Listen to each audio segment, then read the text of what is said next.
Hi, welcome back. Well, evidently I've survived Carnival, which is no mean achievement in Brazil, where things can get quite excitable over the Carnival period. And this year in the state where I live, Ceará, things have been a little touch and go because there's been a military police strike.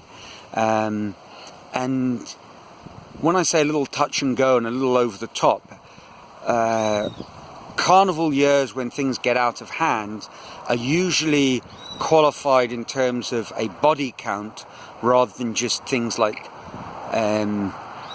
urinating in the street and the occasional robbery or bit of vandalism. But our town has been really quite restrained. The music has been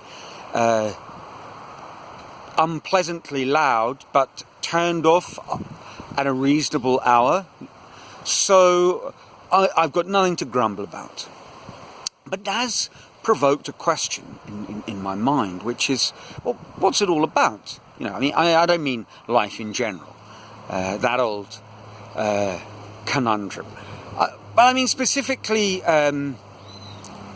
carnival type activities. And I don't mean carnival because in theory carnival's all about, letting go for a few days before Lent, when you give up something that you hold near and dear and is to some degree pleasurable, I suppose. Well, I don't know how many people are actually going to take Lent seriously here.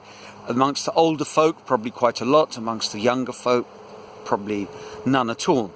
But what is Carnival all about? And I guess at the heart, if you were to sum it up in a sentence, it is another expression of the pursuit of the good life. And that's what I want to talk about, a sort of mini-series over the next few weeks, this whole idea of the good life. And again, on reflection, it seems to me that probably a lot of the decisions I made in life were based around, in some sense, that pursuit when I was younger. I suppose when you're growing up, the way you view life might be characterized by two sorts of polar opposites in a position in the middle. You know, the one might be, and probably not a commonly held viewpoint amongst adolescents, wow, life is good. Aren't I lucky, Aren't I grateful? Things are just absolutely incredible. And you wake up with a smile on your face and a bounce in your step. I suppose on the other end of the scale is, well, life sort of sucks, but this is what life is. And this is what life's going to be for the foreseeable future. As far as I can see it, nothing's really going to change. And of course there's a middle position where you ask yourself the question, is this all there really is?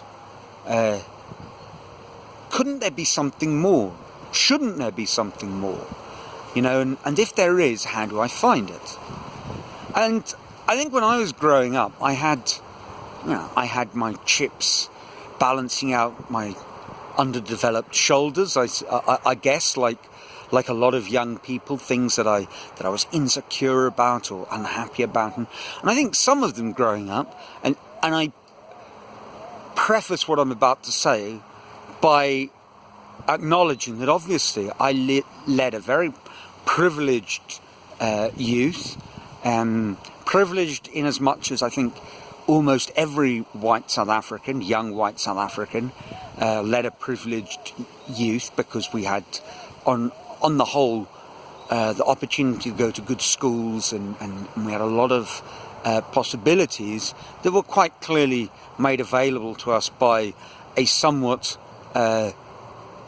astonishingly unequal playing field in terms of opportunities. Now, I was aware of that then, and obviously it was true. But even putting all that to one side, I didn't have I didn't have an upper middle class upbringing, but for want of a better word, I had a cozy middle class sort of life. My father wasn't a professional person. He'd never been to university, but he worked as a manager in a shop, and he earned a salary, and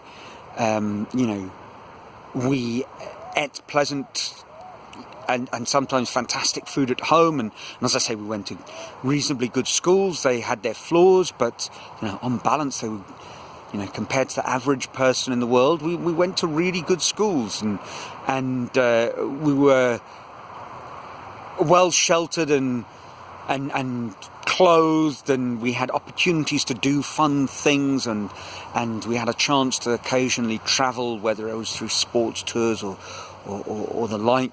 So I had a great upbringing, but especially when I got to senior school, and it was that sort of 13, and you start suffering all sorts of self-doubt, and looking around me, it seemed to me that my friends were leading a somewhat better existence, because, well, there's no point beating around the bush, because they seem to have more material possibilities. They seem to have a certain kind of confidence that was maybe engendered by being in a family that somehow was on the top of the pile, and I didn't really feel that. Maybe in my family as well, I sort of looked and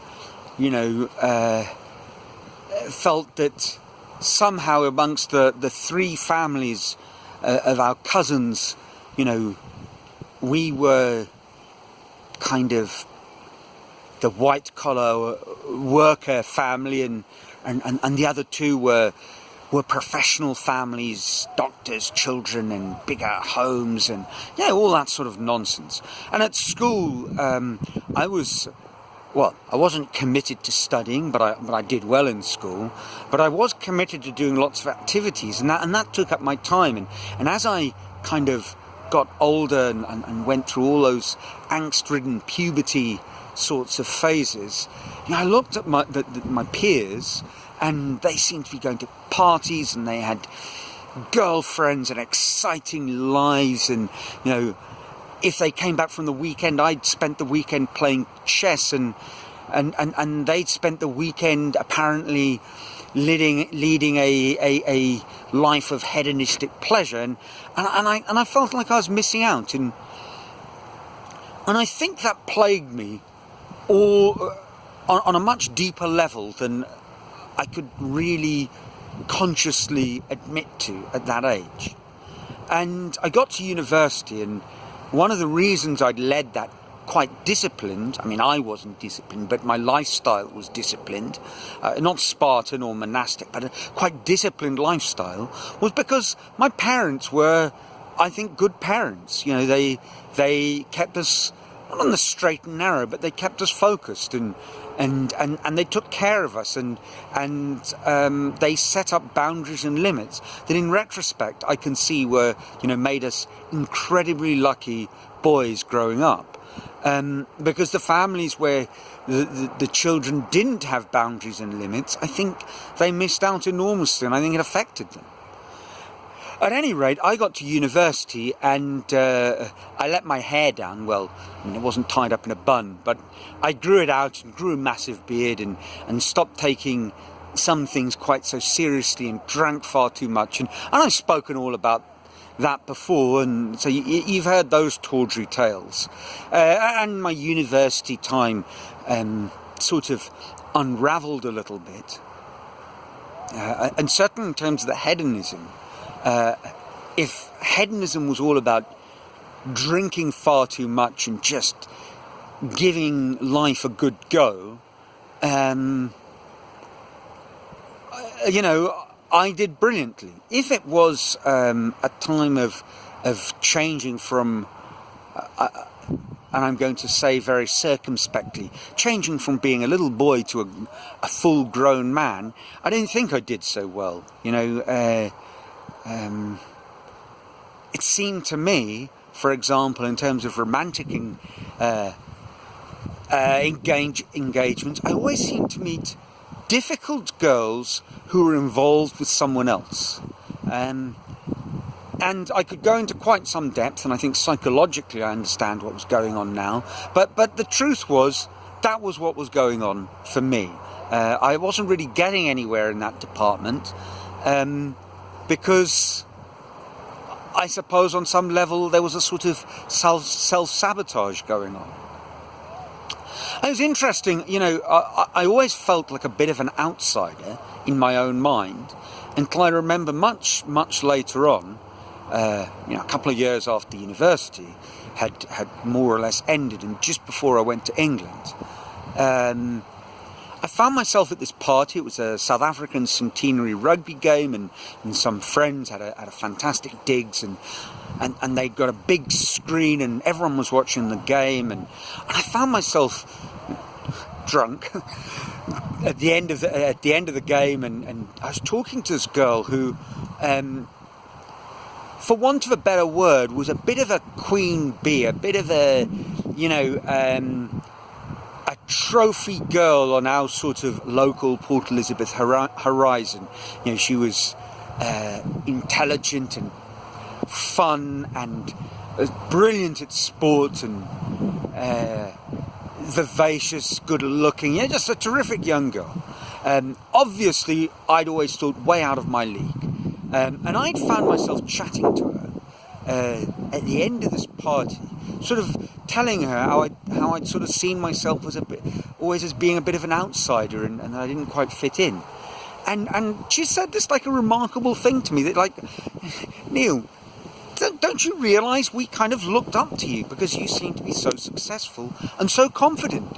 You could stand up and speak in public, you know, junior mayor and in debates, and you did all these really different things, you know, sport and chess and this and that, and you seem to be interested in lots of things, and you seem to be incredibly confident, and I was I was gobsmacked. Now I'd like to be able to tell you that this story led to some kind of glorious happy ending, and it was a genuinely tawdry tale, but that wasn't the truth.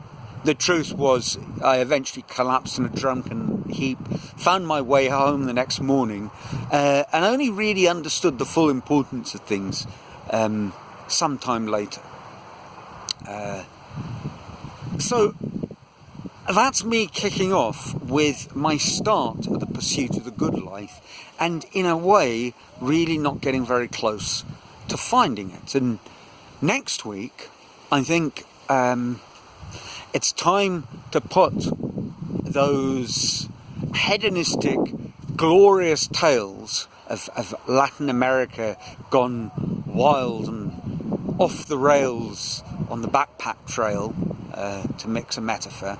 I'm going to talk a little bit about that, and how that isn't, how it's the obvious place to start pursuing the good life, but in the way it obviously isn't the answer. I've spoken about this before, but I think I need to recap a little bit and go into this in some detail. And to be fair, one of the reasons, it isn't just that we finished Carnival, one of the reasons I was thinking about talking about the good life is last week's tale of a glorious, almost getting arrested in Miami airport, is part of a much bigger web of crazy stories. So I'd like to put those into some sort of context. So there we go, that's it for this week. And until next week, it's ciao from a sunny and, other than the occasional car whizzing by, quiet Brazil. Oh, and a little announcement. On the weekend, I will probably publish another in my monthly David of the North arts recap. So stay tuned for that. Until then, ciao.